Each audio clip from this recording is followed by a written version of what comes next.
دينتي أمن تزنلتم أرمتي قواكم ملستم دينتي أمن تزنلتم أرمتي نزرات استمزرين الرافة الشمع هركفوني كم جرتني كبجمتوتا في جالتمتوتا تشاينا لا ينتو سلا جرجلة ترجمتا نجان كوبك مجرتن تسمع كبوسنين جيشون جالتا بقى جراتم بقى يونا دني إجاكا هرّا منك هي كيسة تكو قادا كيسة سنكانيا في سوكان سملاج تساعدي تنانكرا كيسة نبيتو جرا أسمع كيسة تلقى واي منا كوريتي والكباتي وانتون نجرين يوجين دبّت واباي جراتو دندا أنا أوبيت سيما كسب مويو قرص شمران كينيا في اللي بيجوت عددا كيسة راتني أبدين أوفيكا بيجو ما أوفيت أبي أوفيك كيسة أبدين أنجرا نجد باي دا في اللي ديبيني تاجر كباتي كرا كيسة نبيتو جرا فيديو كان لايك شير قوتشو إندقاتنا warroonni immoo chaayinaal ayyaantu asallati faaraa taatan uggaraatti subscribe godhuun maatii koo ta'anis ninjechuu jaaladha. Egaa kanumarratti dhaaletan karaa yaada kootiitti ciyaanis ninjedha. Odoon hin dubbatin kan hin darbine keessaa jiraate taanan warroonni yaada qabdan saanduqa koomentii jalatti illee naa barreessuu hin dagatina. Qiiqa sogaa qabaattan ta'e yaada soo qabaattan. Akkasuma immoo waa'ee biyya keessa jiruun illee yaada biraa ogaa qabaattan naa barreessaa. Ani bakka jirutti waan hundaayyuu gaafadheetu isin deebisuu nan danda'an isinin jedha. Egaa arra akkuma suuraa kiyyatti ilaaltanii too jirtanii teechoowwan laastikiitu iyyuu jira jechuudha. Ayyaantu manni ishii keessa maal fakkaata kan jedhu walumaan dubbanna. Egaa kaatanaan dura viidiyoowwan baay'ee waa'ee mana kootii waraabitan ture. Bakka mana jireenyaatti ijaaruu hedullee viidiyoo isaa tolchee waraabee gibbii isaa akkamitti akka bareedeetoo jirus waraabitan isinitti argisiisetan ture. Qabatamumaan jechuudha. Akkasuma immoo gibbii nama keessa jiru kan oddoo nama keessa jirullee ataakiltiiwwan illee akkam akka jiranillee waraabee isinitti argisiisetan ture. Egaa gibbiin haala kanaan jira bakka kanaan duras waraabeetti akka kanaan jira. Keessi mana ayyaantuu maal fakkaata yeroo kana jettanii ta'oggaa laaltan ta'e wanna oddoo dhoksaa tokko hin qabaatinin akkana bahee teechoo cinaatti argaa jirtan kana hundarratti taa'ee waraabaa jira jechuudha. Sababbiin isaa mana kootirraa hin dubbachuu barbaada. Yeroo baay'ee nuti dubartoonni gaafa jiraannu uumama isheetti dubartiin mana keessaa jalqabdi wanta hundaa qabeenya hunda caalaa qabeenya ishiin dubartiin firattu mana ishii bareeffachuudha. Egaa ayyaantu maaltu yoo odoo mana ishii miidhagfatiin karaa hojii biraatti adeemsisee kan jedhunarra ofumarraa dubbachuu barbaada. Akkasuma immoo namni tokkollee as keessatti ofan kakka'umsa argata jedhee tan yaada jechuudha.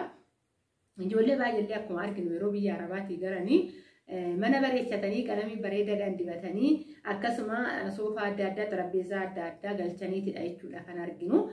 Baay'ee hoggaan kana jedhu baay'een itti gammadaa keessa kootitu na boqata. Obboleewwan keenya xaaranii xaarii ofii ija ofiitiin arguun waan salphaa miti waan xiqqaa miti dhugaan isin jedha. Ayyaantu nu waaqayyo haa galatoomu dhugaa dubbachuuf homaallee hin namne akkasuma yaadallee nama uumetu hojjechuu danda'uudha. Waaqayyo haa galatoomu hojiillee taanaan baay'ee waaqayyo haa galatoomu nama itti milkaa. Egaa muudannoon illee hojii keessatti illee nama mudatu yeroo baay'ee hojii keessatti maal jennee dubbanna nuti milkaa'ina bichaadha kan namaaf miidiyaadhaaf dhiyeessinu. Milkaa'ina qofa osoo hin ta'in gaafa kara hojii baatu wantoonni baay'een ni jiru. Wantoota baay'ee san keessa darbiteetidha jechuudha kan kara milkaa'inaa itti dhuftu. Baay'ee hojii tokko hoggaa jalqabde yookaan daldala tokko hoggaa jalqabde qalbiitti miti kan milkooftu. Bu'aa ce'ii baay'ee keessa dabartee kaatettidha kara milkii kan deemtu jechuudha.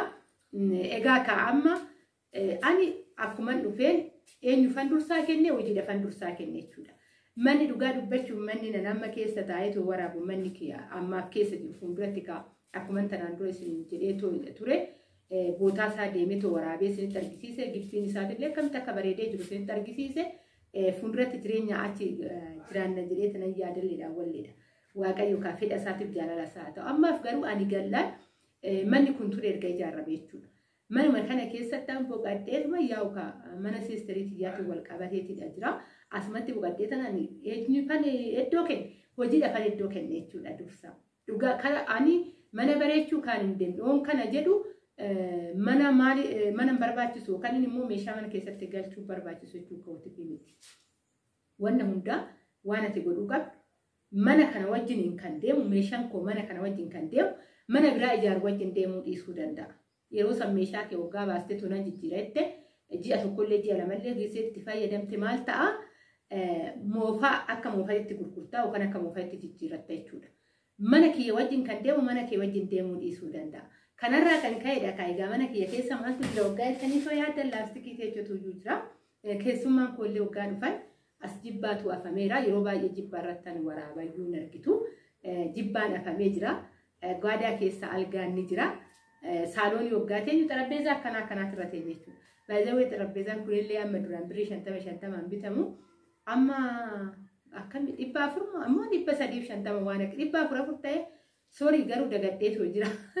Aga saagaa ta'e hin beeku akkasanidha jechuudha laastikiin kun garuu ani mana keessatti homaa hin galchine meeshaa adda addaa ani meeshooleellee akka nama wantoota tokko wantoota hojii kiyyaaf na fayyadan jedhee dhalatti meeshaa isinitti meesan ture kaan biyyoota arabaatti qabee tolchu biyya keessallee guutee jira waan ta'eef iyyuu viidiyoo isin waraabatan ture biyya keessallee guutee jira waan ta'eef egaa ka meeshaa ayyaantummaa mana keessatti hin galchinettanii tariitii hoggaan viidiyoo hojjedhu ijoollee adda addaatti gaafillee hoggaa uumee jiraate gaafillee sin keessa hoggaa jiraate ani dursaa hojiidha kan kenne tariitii manni kun akkana jira borummoo manni ittiin jiraadhaa keessa naagaan umuriidhaan jiraadhu keessa jiraadha jedhee too yaadu keessatti tarii meeshaa nama galchu kuni kan akka teechoo kan akka xarapheezaa mana isa wajjin deemuu dhabuu danda'a gaafa san baasii lammataa ta'a malee ana homaayyuu nan fayyadu har'aaf garuu anaaf boqonnaa naa ta'ee jira amma akkana nan yaade maalinni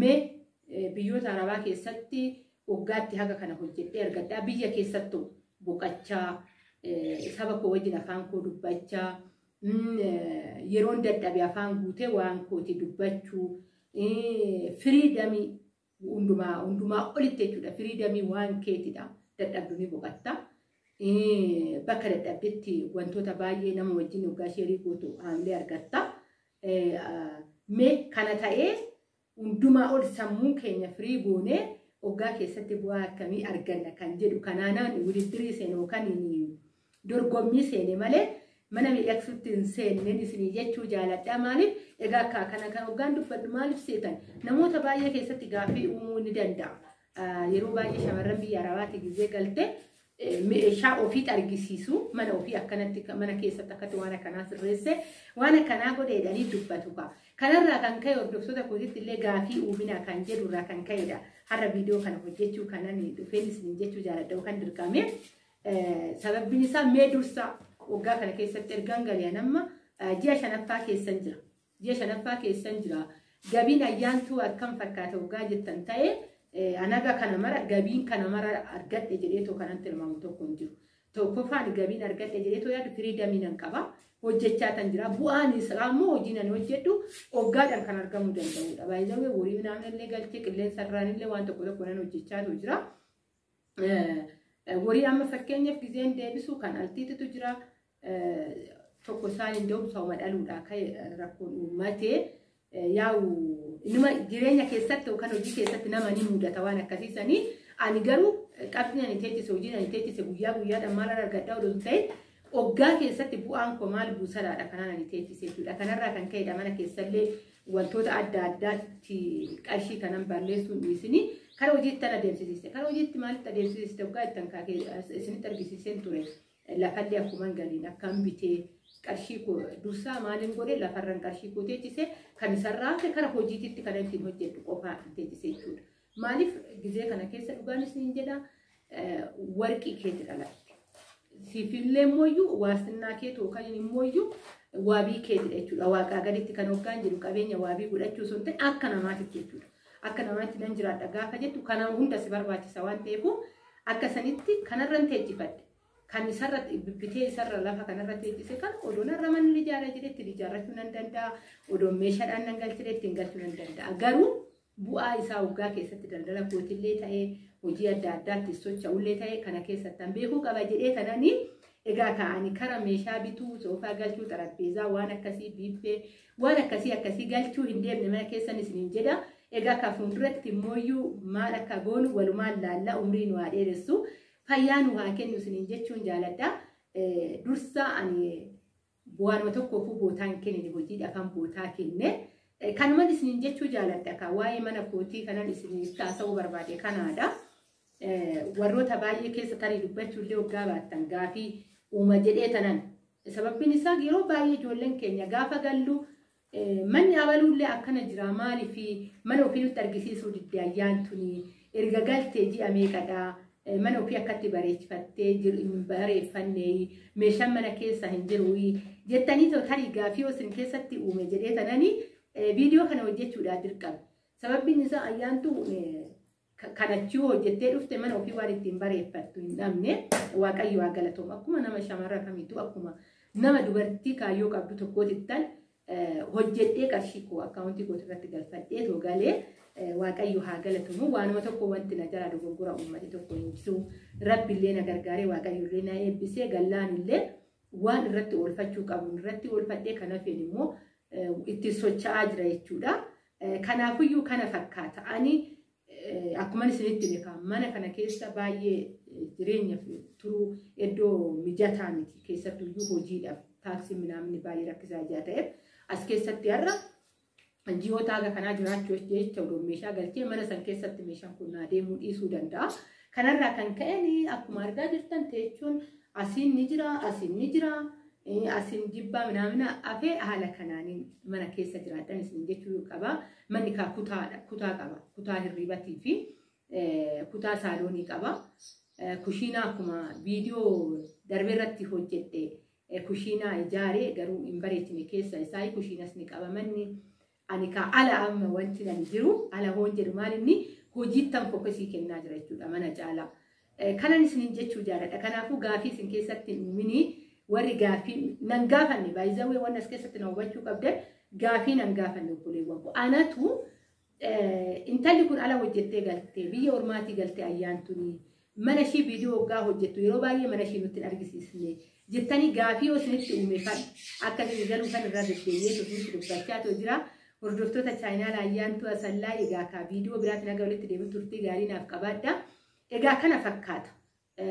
Haamlellee hin dhabinaa isiniin jechuufan ishiin kun galteetii viidiyoo hojjetti malee mana ishii haala akkanaatiin nutti argisiisne jettanii isinillee gaafii biraa akkasinitti hin uumne akkasuma immoo haamleen keessanillee akkasiin jala olii gadi sochaane jechuufan maaliif yeroo baay'ee nama miidhama tokko yoo argine yookaan waa tokko waan haamlee namatti uumuu arguban jireenya abaluutu biyya galee waan akkanaa kana jalaa ta'e jennee gaafii biraa nu keessatti uuma. Kanaaf kana viidiyoo kana hojjechuudhaan dirqame isiniin jechuun jaaladha. Cimtanii qarshii keessan qabaattan taanaan mana keessanis ni bareeffannootan ni bareeffattu ittinis ho'iin hojjennootan ittinillee hojjechuu dandeessu jechuudha. Dhugaa kanaafuyyuu akkasiidha. Kaamee waaqayyo umurii nu haa dheeressu kaa bu'aas kan jiru. Wantoota hundaa fuulduratti walumaan ilaallan isiniin jedhaa sochii adda addaatirra jira waaqayyo haa galatuumu. Akkasuma immoo rabbillee na gargaareedhaan abdii qaba. Bu'aallee fuulduratti walumaan ilaallaa ammaaf manni ayyaantuu keessi kan jiru kanaadha.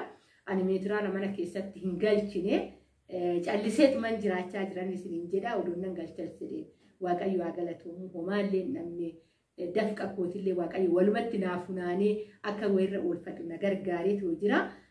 Garuu akkuma nama isiniin jedhe deebii irra deddeebi'uun barbaadu dubbii viidiyoon illee isinitti dheerata. Irra hin deddeebi'u manni koo ammaaf kana fakkaatan isiniin jechuu jaaladha. Eebbifamaa turtiin afaan gootaniif guddaa tokko galatooma. Waaqayyo isin haa eebbisu. Viidiyoo biraatti naga walitti deebiin turtii gaarii naaf qabaadha. Baay'een isin jaaladha. Baay'een isin kabaja. Bye bye.